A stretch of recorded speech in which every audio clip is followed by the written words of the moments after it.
Hello student, अगर pre board की तैयारी अच्छे से नहीं हुई है तो इस चैनल में जुड़े रहिए। आपको पूरी प्री बोर्ड की तैयारी अच्छे से करा दी जाएगी। अभी जो इस सीरीज़ स्टार्ट हुई है वो है हमारे पास ट्रिग्नोमेट्री रेशियोज़ वगैरह, और जो हमने ये पार्ट नंबर 4 है। अगर आपने पार्ट नंबर 01, 02, 03, 04, 03 नहीं देखा है तो प्लीज़ हमारे चैनल को विज़िट कीजिए और वहाँ पे पहले 01, 02 एंड 03 देख लीजिएगा। और यहाँ पे पार्ट नंबर 4 स्टार्ट हो रहा है। अगर नहीं भी देखे हैं पीछे वाली वीडियोज़ तो आपको ये डेफिनेटली आ जाएगी। चलिए शुरू करते हैं। हमारा फर्स्ट क्वेश्चन जो कि हमारा रिमेनिंग होने वाला है, जो कि हमने इससे पहले जो वीडियो 03 है उसमें हमने 8.2 के जो बाकी रिमेनिंग क्वेश्चन थे वो करे थे। अब मैं क्वेश्चन नंबर 2 कराने वाला हूँ, ठीक है। तो इसमें जो पहला क्वेश्चन आता है, choose the correct option and justify your answer. तो यहाँ पे कुछ क्वेश्चंस हैं जो हमने सॉल्व करना है और उसमें एक मल्टीपल चॉइस क्वेश्चन के हिसाब से है। तो यहाँ पे बोलता है कि 2 tan थीटा 2 tan 30 है ना। तो यहाँ पे अगर मैं सॉल्यूशन करूँ तो सॉल्यूशन अगर यहाँ पे करते हैं तो क्या होता है, पहले वैल्यू रखनी पड़ेगी मुझे। तो 2 × tan 30 की वैल्यू होती है 1/√3, ठीक है।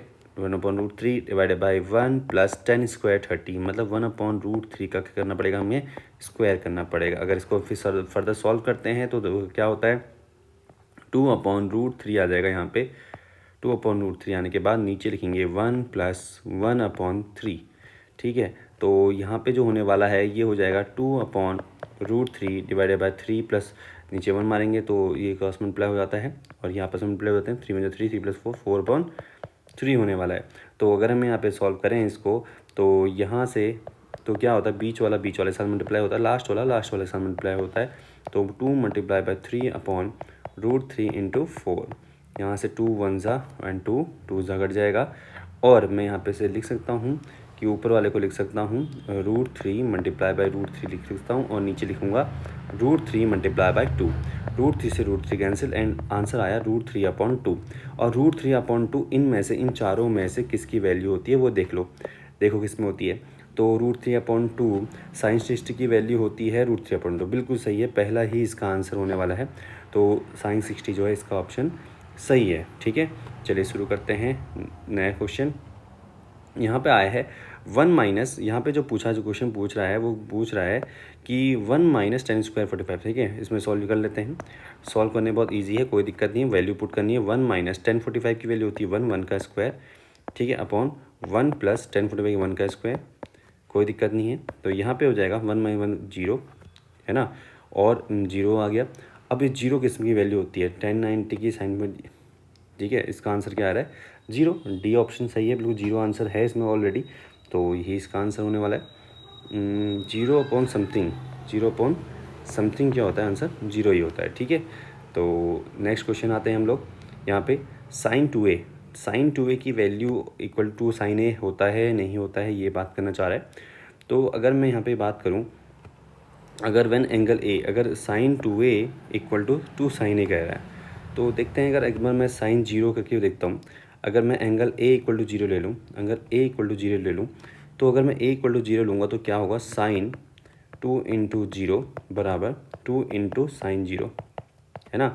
और साइन 0 कितना होता है, 0, और यहाँ भी 2 × 0 0 हो जाएगा, तो यहाँ पे 0। तो साइन 0 रखने पे थर्ड, है ना। तो यहाँ पे इसका आंसर होने वाला है थर्ड। और फिर नेक्स्ट क्वेश्चन इसी में है क्या, नहीं, आगे बढ़ते हैं। अब यहाँ पे देखो ज़रा क्या लिखा है फोर्थ क्वेश्चन में, 2 tan 30। तो 2 tan 30, 2 × tan 30, tan 30 की वैल्यू होती है 1/√3, ठीक है। तो और फिर उसके बाद लिखा है 1 - tan स्क्वायर 30। तो क्या ये हमने पहले भी क्वेश्चन किया है, नहीं। तो ऐसा ही समथिंग था वो, लेकिन ऐसा नहीं है। 1 - tan स्क्वायर 30, tan स्क्वायर 30 की 1/√3 की का स्क्वायर, ठीक है। तो फिर से वैसे आया 2/√3 अपॉन, नीचे आ गया हमारे पास ये हो जाएगा 3, 3 - 1 2, 2/√3 है ना, उसका भी वो याद आएगा करेंगे। तो जैसे √3 का स्क्वायर 3, 3 - 1 2/√3, नहीं नीचे कितना आएगा, 3 आएगा ना। फिर नीचे कितना आएगा, सिर्फ 3 आएगा ना, क्योंकि 3 का स्क्वायर हो जाएगा, ठीक है। तो 2 से 2 कैंसिल आएगा, ऊपर आएगा 3/√3। ऊपर वाले लिख सकता हूँ √3 × √3 लिख सकता हूँ, अपॉन √3 हो जाएगा, इससे कैंसिल हो जाएगा, आंसर आ जाएगा √3। तो हमारे पास √3 जो है बिल्कुल सही होने वाला है इसका आंसर, ठीक है। फोर्थ का √3, और अब √3 वैल्यू इसमें से किसकी होती है ज़रा देखो। √3 किसकी वैल्यू होती है, tan 60 की। tan 60 की वैल्यू क्या होती है, √3, बिल्कुल सही है, सी ऑप्शन सही होगा इसका, ठीक है। तो नेक्स्ट क्वेश्चन पे आते हैं हम लोग। अच्छा, हो गए क्वेश्चन, मल्टीपल चॉइस हो चुके हैं। अब यहाँ पे देख लेते हैं एक बार 10a + b। अच्छा, ये क्वेश्चन बड़ा इंपॉर्टेंट होने वाला है तुम्हारे लिए, तो ध्यान रखना, ये एक बार चेक कर लेते हैं इस क्वेश्चन को। ठीक है, तो यहाँ देखो जरा, मैं इसको सॉल्यूशन करने वाला, बहुत इंपॉर्टेंट होने वाला है क्वेश्चन सॉल्यूशन। तो यहाँ पे से स्टार्ट करेंगे, सॉल्यूशन करते हैं। जो गिवन है पहले उसको लिख लेते हैं, 10a + b। 10a + b जो दे रखा है वो हमको दे रखा है √3, कोई दिक्कत नहीं है। तो एक और दे रखा है हमें 10a - b = दे रखा है 1/√3, कोई दिक्कत नहीं है। पहले क्वेश्चन समझ लेते हैं। और जो एंगल होने वाला है ए और बी का, जो एंगल होने वाला है वो कितना 90 से छोटे होने वाला है, कोई दिक्कत नहीं। एक्यूट एंगल, क्योंकि हम जब 10th क्लास में पढ़ते हैं तो हम सिर्फ फर्स्ट क्वाड्रेंट के ही एंगल की बात कर रहे होते हैं। जब हम 11th क्लास में पहुंच जाएंगे तो हम बाकी जो रिमेनिंग जो क्वाड्रेंट होते हैं उनमें भी बात करते हैं। ठीक है, हमें ए एंड बी निकालना है और ए जो है बड़ा है। ठीक है, तो एक काम करते हैं, यहाँ से हम लोग सॉल्व कर लेते हैं इसको। जैसे मैं मान लो अगर मैं लिखूँ, इसको लिखता हूँ 10a + b में मैं लिख दूँ। ठीक है, और यहाँ पे लिख देता हूँ, इसी किसकी वैल्यू है 60 की वैल्यू होती है ना। तो यहाँ से अगर मैं कंपेयर करूँ तो a + b की वैल्यू कितनी आने वाली है 60। तो यहाँ से लिख देता हूँ a + b = 60 डिग्री। हमारे को फर्स्ट इक्वेशन मिल गई, फर्स्ट इक्वेशन। और मैं यहाँ पे अगर मैं ऐसी करूँ तो 10a - b की वैल्यू अगर मैं लिख दूँ 1030, है ना, क्योंकि ये किसकी वैल्यू होती है 1030 की वैल्यू होती है। तो यहाँ से जो मुझे वैल्यू मिल गई a - b = मिल गई 30 डिग्री।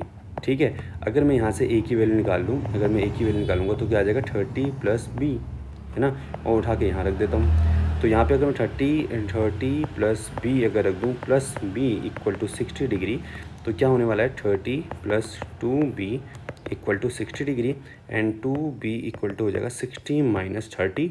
और यहाँ से 2b की वैल्यू आ जाएगी 30 एंड b की वैल्यू यहाँ पे आ जाएगी 15। ठीक है, और ऐसी b की वैल्यू अगर मैं फिर से रख दूँ तो a = हो जाएगा 30 + b की वैल्यू कितनी 15, and we will get 45 correct answer. ठीक है, तो a की वैल्यू कितनी आ गई 45 आ गई। बिल्कुल अच्छा क्वेश्चन है ये, बहुत प्यारा क्वेश्चन है।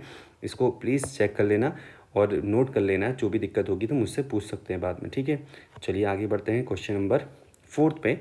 हाँ, ये तो ट्रू फॉल्स वगैरह हैं, तो चेक कर लेते हैं इसको। sin a + b, वैसे तो ये फॉर्मूला है ही नहीं, क्योंकि sin a + b का दूसरा ही फॉर्मूला होता है, बड़ी क्लास में आगे पढ़ते हैं। बट फिर भी अगर मैं इसको अगर एग्जांपल टेक करके एग्जांपल लेके सॉल्व करना चाहूँ तो मैं कैसे करूँगा, देखो ज़रा। पहला पार्ट अगर मैं सॉल्व करता हूँ तो अगर मैं लेट कर लेते हैं a की वैल्यू रख देते हैं लेट अस सपोज कि 60 एंड b की वैल्यू रख देते हैं 30 डिग्री। ठीक है, देखते हैं एक बार सही आता है नहीं आता है। अगर मैं sin a + b को रखूँ, sin a + b मतलब मैं दोनों को जोड़ देता हूँ, 60 + 30 दैट इज = 90 = क्या ऐसा होता है क्या sin 60 + sin 30 होता है नहीं होता है, चेक कर लेते हैं। sin 90 हो जाएगा, sin 90 होता है हमारे पास 1, एंड sin 60 की वैल्यू होती है हमारे पास √3/2 प्लस sin 30 की वैल्यू होती है 1/2। तो अगर यहाँ इसकी वैल्यू होती है 1 और यहाँ पे ये मुझे पता है इसका √3 + 1/2 आने वाला है, तो नॉट इक्वल है। तो इसका मतलब ये जो फॉर्मूला है ये क्या होने वाला है, फॉल्स होने वाला है, ये चीज़ नहीं होती है। ठीक है, अगर हम बात करें नेक्स्ट क्वेश्चन की, तो अगर मैं सेकंड पार्ट यहाँ पे सॉल्व करूँ तो क्या होगा, देखो ज़रा। अगर मैं सेकंड पार्ट सॉल्व करता हूँ तो value of sin theta increases, theta increases. अगर मैं बात करूँ, अगर मैं साइन की अगर मैं वैल्यू लिखता हूँ तो 0, ½ 1/√2 √3/2 एंड 1। तो ये 0 से कहाँ पहुँच गया, 1 बच गया, पहुँच गया। इसका मतलब जो थीटा इंक्रीज़ होता जाता है, क्योंकि ये होता है 0 डिग्री, ये होता है 30, ये होता है 45, ये होता है 60 और ये 90। जैसे जैसे थीटा इंक्रीज़ कर रहा हूँ तो क्या हो रहा है, मेरे साइन थीटा की वैल्यू भी बढ़ती जा रही है। इसलिए तो ये बिल्कुल क्या है, बात सही है, ट्रू है। ठीक है, इसका जो आंसर होने वाला है वो क्या है, बिल्कुल ट्रू है। ठीक, तो नेक्स्ट पार्ट करते हैं। तो लिखा है कि the value of cos theta increase. देखो, अगर यहाँ को बढ़ रहा है ना तो यहाँ को क्या होना चाहिए था, घटना होना चाहिए था। इसने बोला कि जैसे जैसे हम थीटा इंक्रीज़ करते हैं कॉस में, क्योंकि हमें पता है ना कि क्या होता है, अगर तुम्हें याद होगा तो 0, ½ 1/√2 √3/2 एंड 1। कॉस के लिए मैं क्या करता था, 1 √3/2 1/√2 1/2 एंड 0। तो मतलब यहाँ को वैल्यू क्या होती है, घटती है। तो किसकी, लेकिन यहाँ पे बोला जैसे जैसे थीटा बढ़ेगा वैसे इंक्रीज होगा, तो ये आंसर इसका क्या होने वाला है, बिल्कुल फॉल्स होने वाला है। ठीक है, ये गलत है। Sine theta = cos theta for all theta. अच्छा, इसने बोल दिया कि अगर हम साइन थीटा और कॉस थीटा की वैल्यू एक for all values of theta, ऐसा तो बिल्कुल नहीं होता। है ना। अगर मैं यहाँ पे थीटा की वैल्यू, अगर मैं इस वाले को लिखूँ, अगर मैं थीटा की वैल्यू 30 लिखता हूँ तो क्या साइन थीटा की वैल्यू और साइन थीटा और कॉस थीटा की वैल्यू बराबर होती नहीं होती है ना। तो ये बिल्कुल गलत है, बस एक साइन 45 की और कॉस 45 की वैल्यू बराबर होती है। इसने लिखा कि cot A is defined as A equal to 0, cot A is not defined. अच्छा, कॉट ए नॉट डिफाइंड, एक काम कर लेते हैं, टेन ए की वैल्यू क्या हमें पता है 0 होती है, और मैं इसको लिख सकता हूँ कि 1 कॉट ए, है ना, 1 कॉट ए इक्वल टू क्या होता है 10 ए होता है। अगर मैं इसको ऐसे लिखूँ, कॉट ए की वैल्यू पूछ रहा है ना, तो ये क्या हो जाएगा 1/10 ए, ठीक है। और 10 ए की 10 ए की वैल्यू कितनी मानी है अभी, तो ए की 0 रखने पे 10 0 0 होता है, 10 0 0 होता है। और 1/0 क्या वैल्यू होती है, जैसे मैं लिख देता हूँ यहाँ पे, जो 10 ए क्या होता है 0 होता है, उसकी वैल्यू यहाँ पुट करेंगे तो 1/0, और 1/0 क्या होता है नॉट डिफाइंड, 0 कभी डिवाइड कर ही नहीं पाएगा 1 को, तो इसका आंसर क्या होने वाला है नॉट डिफाइंड होने वाला है, ठीक है। तो यहाँ पे हमने 8.2 कंप्लीट कर दिया है। इसके बाद जो क्वेश्चन होने वाले हैं वो होने वाले हैं हमारे प्रूव करने वाले जो होते हैं, बहुत इंपॉर्टेंट क्वेश्चन वाले हैं, आगे बहुत ज़्यादा यूज़ होगा तुम्हारा और एग्ज़ाम पॉइंट ऑफ व्यू से बहुत इंपॉर्टेंट होने वाला है। तो इंतज़ार करिए नेक्स्ट वीडियो में। अगर आपको ये वीडियो अच्छी पसंद आई है तो please like the video and share with your friends. तो फिर हम मिलते हैं नेक्स्ट वीडियो में। Thank you so much, bye bye.